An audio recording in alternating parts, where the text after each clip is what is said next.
Ada orang panggil air asam santan, ada orang panggil dia sambal tumbuk santan. Resipi ni saya pernah buat dulu pada tahun 2023 tak silap saya. Ni tahun ni yang saya buat masa ni. Resipi ni sangat sedap, nak makan ikan bakar sedap, ikan goreng pun sedap.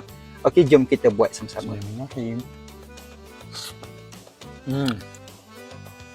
Dan ini semua adalah bahan-bahannya. Hari ni saya nak goreng sahaja, malaslah nak bakar-bakar. Goreng lagi cepat.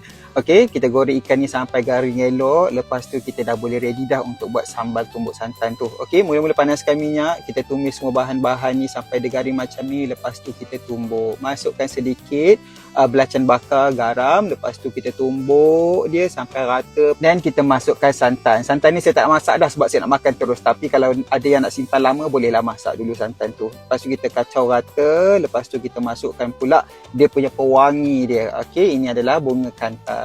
Okey. Lepas tu kita peras sedikit limau bagi dia ada rasa masam-masam sikit. Lepas tu kita kacau rata, noni, siaplah kita punya sambal tumbuk santan.